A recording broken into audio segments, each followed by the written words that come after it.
bienvenue à un autre conseil d'Émilie, psychoéducatrice. Alors aujourd'hui, je voudrais vous expliquer ce que sont des bonnes conséquences. Est-ce que vous croyez que vous êtes en peine d'inspiration pour trouver la conséquence qui va fonctionner auprès de votre enfant? Est-ce que peu importe ce que vous dites, votre enfant finit toujours par un petit peu sans... Hein? Comme on dirait?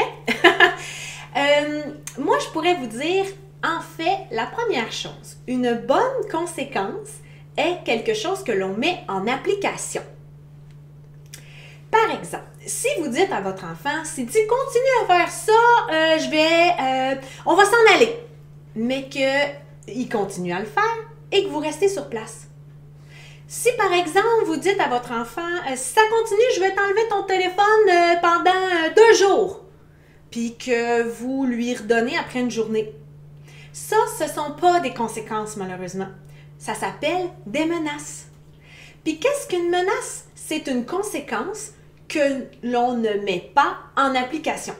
Ça, c'est une menace. Puis qu'est-ce que ça fait sur notre cerveau, une menace?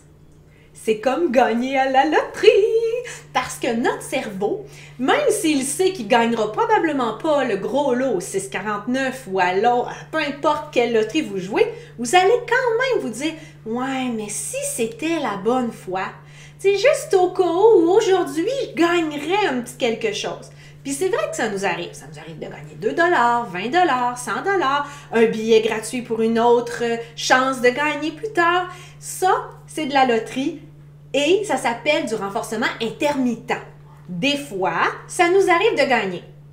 Voyez-vous la nuance que je veux faire un petit peu avec la menace? En fait, la menace sur le cerveau d'un enfant, ça fait « Ouais, mais si jamais c'était la fois où je réussissais à gagner, puis que papa et maman n'allaient pas mettre leurs conséquences en application. » On s'entend que leur cerveau ne dit pas tout ça consciemment. Hein? Ça s'appelle de l'inconscient. Leur cerveau fait « je vais essayer quand même. » Et là, ça provoque une escalade, souvent beaucoup d'argumentation, ça ne donne pas les résultats escomptés, etc. Alors, si vous voulez trouver des bonnes conséquences, faites-en une seule. Souvent, le retrait d'attention, c'est la meilleure. Donc, à chaque fois que votre petit enfant fait quelque chose de pas correct, il doit aller dans sa chambre, s'autocontrôler, se changer les idées. Puis, vous allez retirer votre attention. Parce que si vous êtes en train d'argumenter avec lui, là, par exemple, là, je veux que tu ailles dans ta chambre, puis que là, il dit non, moi, je veux pas, puis que là, vous vous battez avec la porte, vous êtes en train de lui donner énormément d'attention négative.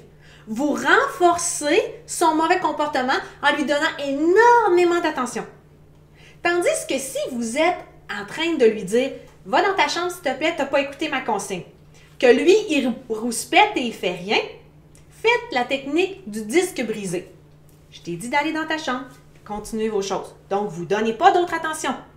Après ça, vous allez voir, tu le sais qu'il faut que tu ailles dans ta chambre. Et tu retournes. Et là, on éteint la télévision, on enlève le cellulaire, etc. pour que l'enfant finisse par y aller. Puis une fois qu'il est dans sa chambre, après, quand on va aller le retrouver, on va lui donner plein d'attention positive.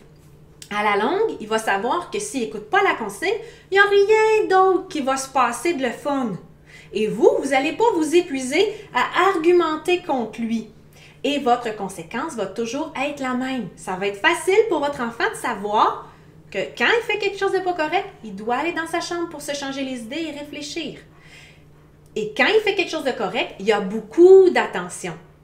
Donc, si vous retirez, par exemple, une conséquence que vous pouvez avoir décidé de mettre en place, c'est de retirer quelque chose pendant un certain temps. Si vous le retirez plus qu'une journée, l'enfant, ce qu'il va se dire, c'est inconsciemment, on s'entend, ça se passe ici, là. Ce qu'il va se dire, c'est « ben ça sert à rien. De toute façon, pendant 3 jours, j'ai pas mon cellulaire, fait que j'ai pas besoin de me forcer. » Vous comprenez? C'est inconscient, mais c'est vraiment ça qui se passe. Tandis que si vous voulez lui retirer un privilège, c'est correct pour les plus grands. On peut retirer des privilèges puis que ça soit efficace. Par contre, il faut qu'à chaque jour, notre enfant puisse le regagner. Donc, quand on applique une conséquence de retrait, on le retire pour la soirée. Le lendemain, le cellulaire réapparaît. Et l'enfant le sait.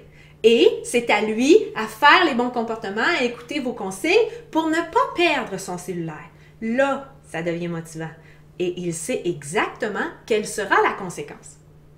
Si vous êtes quelque part, en vacances ou avec des amis ou dans une sortie et que là, votre enfant fait quelque chose de pas correct, je vous conseille de ne pas dire de mettre fin, une menace, de mettre fin à l'activité si vous n'êtes pas prêt à le faire.